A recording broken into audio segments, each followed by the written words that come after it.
पहले योगी सिंह की सरकार हो या गुजराल या देवेगौड़ा या जो खुद अटल बिहारी वाजपेयी की सरकारें हो, वो कोalition की सरकारें थी, उनमें कोई इतना मजबूत कोर नहीं था। अगर उनका सेंट्रल इतना कोर मजबूत नहीं था, जो 240 वोट यानी बहुमत से महज 32 का आंकड़ा दूर है उस पार्टी के ऊपर, तो वो उस तरह से हम ये नहीं कह सकते कि इनके ऊपर किसी को खुश करने का दबाव हो, क्योंकि 16 सांसदों के साथ टीडीपी है और 12 सांसदों के साथ जेडीयू है। जेडीयू है, तो आप जेडीयू के या उसके जाने से अकेले किसी सरकार को गिरते हुए नहीं देख रहे हैं, क्योंकि जिस तरह से शिवसेना है, शिंदे ग्रुप है, या सिर्फ उनके पास उनको जुड़ने में, या फिर अगले जो सबसे बड़े सहयोगी वो 5 सीट वाले हैं चिराग, उनके अंदर कोई मतलब किसी तरह का कोई इस तरह का नहीं दिख रहा है कि वो कोई किसी तरह का दबाव डालने की कोशिश सरकार पर करेंगे। वो पूरी तरह से उस पूरे मसले पर खुश है। देखिए बिल्कुल, लेकिन नीतीश कुमार की अगर बात की जाए तो भले ही उन्होंने सदन में, जब सदन संसदीय दल का नेता प्रधानमंत्री मोदी को चुना, तो उन्होंने कहा कि हम पूरी तरह से हर फैसले में साथ में रहेंगे। हालांकि उन्होंने यहाँ पर ये कह सकते हैं कि जो योजना थी अग्निवीर, उनको लेकर उन्होंने जरूर कहा कि चलिए उस पर समीक्षा की जरूरत है। हालांकि प्रधानमंत्री मोदी ने भी कहा कि जो भी बातें बाहर कही जा रही हैं या किसी भी मंत्रालय को लेकर, किसी भी पद को लेकर या किसी भी गठन को लेकर जो भी चीजें सामने आ रही हैं, उन पर विश्वास न किया जाए। इससे एक बात तो साफ हो गई है कि यहां पर प्रधानमंत्री मोदी ये कहना चाहते हैं कि जो होगा और जो हो रहा है वो होगा तो बीजेपी के अनुसार ही होगा और सबको साथ लेकर के होगा।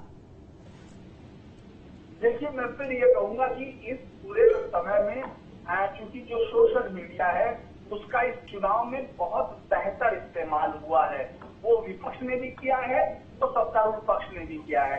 अगर हमको इस चुनाव के रिजल्ट को या इस पूरे चुनाव को लिखना होगा तो ये पहला चुनाव होगा जहां सोशल मीडिया ने इतनी क्रूशियल जो भूमिका निभाई है। अगर आप देखेंगे, ये सरकार अभी पूरी तरह से सिंक्रोनाइजेशन में है। अभी तक का जो चीज दिखाई दे रही है वो सिर्फ बनी बनाई बातें हैं, जो नरेटिव्स पर, जो कुछ यूट्यूब पर या उस पर चलती हैं या सोशल मीडिया पर आती हैं। अभी तक कोई भी एक ऐसी चीज सामने नहीं आई, क्योंकि जिस तरह से उस एनडीए की बैठक में जिस तरह से साफ और क्लियर शब्दों में नीतीश बाबू ने साफ किया, और उससे पहले ये जिस तरह से चंद्रबाबू नायडू ने साफ किया, वो कहा गया उसमें उनके, अगर हम लोग उस पर गौर करते हैं तो वो ये साफ बताता है कि वो मोदी गवर्नमेंट के साथ पूरी तरह से सिंक्रोनाइजेशन है। उनको मालूम है, देखिए राजनीतिक चीजें पढ़ी जाती हैं,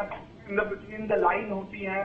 प्रधानमंत्री जो मुख्यमंत्री चंद्रबाबू नायडू है, जो इतने लंबे समय बाद इतने बुरे वक्त से, राजनीतिक बुरे वक्त से निकल कर आए हैं, जगन रेड्डी के साथ सामने उनको कोई अब मजबूत नहीं मान रहा था। ये माना जा रहा था कि नया का जो है दारू, जो चंद्रबाबू नायडू है, अब उनका दौर चला गया। की राजनीति जो है अब विस्मृत की राजनीति होगी। ऐसे समय में जबकि वो जेल से निकले, उन्होंने यात्रा की, तो उनको उनका सबसे पहला महत्वपूर्ण प्रोजेक्ट है कि वो अमरावती को राजधानी के तौर पर खड़ी कर सके। अमरावती पर सारे विकास कार्य बंद कर दिए गए। अमरावती इतना महत्वाकांक्षी प्रोजेक्ट था, जो अगर हम लोग चंद्रबाबू नायडू का देखें कि वो उसको हैदराबाद से भी बहुत खूबसूरत एक राजधानी के तौर पर बनाना चाहते थे। यहाँ तक कि दिल्ली से भी बहुत सारे जर्नलिस्टों को उस समय भी ले जाया गया जब इस राजधानी की नींव रखी जा रही थी। तो एक अद्भुत शहर बताने की जो विश्व स्तरीय शहर हो, ये चंद्रबाबू नायडू की एक पूरी परिकल्पना थी, जो बिल्कुल ठंडे बस्ते में डाल दी गई थी। जगन मोहन रेड्डी ने उसको बिल्कुल एकदम ये मान लिया था कि यहाँ ये नहीं बनेगी। कृष्णा नदी के गुंटूर के इलाके का वो खूबसूरत इलाका जो श्री कीर्तिवर्धन सिंह के पास भी 2 MOS दिखाई दे रहा है, forest environment, forest, climate change और साथ ही मिनिस्ट्री ऑफ एक्सटर्नल अफेयर्स। तो ये एक बड़ी खबर है कि डॉक्टर एस जयशंकर के साथ जो है कीर्तिवर्धन काम करेंगे और साथ ही उनकी जिम्मेदारी MOS इन्वायरमेंट के तौर पर भूपेंद्र यादव के साथ भी होगा।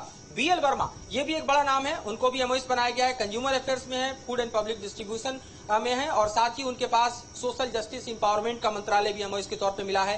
शांतनु ठाकुर को देखें, उनके हिस्से में सिर्फ एक ministry port, shipping and waterway यानी नितिन गडकरी को असिस्ट करेंगे। सुरेश गोपी जो कि मिनिस्ट्री ऑफ पेट्रोलियम और नेचुरल गैस में एमओएस के तौर पर हैं, साथ ही टूरिज्म मंत्रालय में भी वो एमओएस हैं। डॉक्टर एल मुरुगन की बात करें, INV में एमओएस का पद मिला है और साथ ही मिनिस्ट्री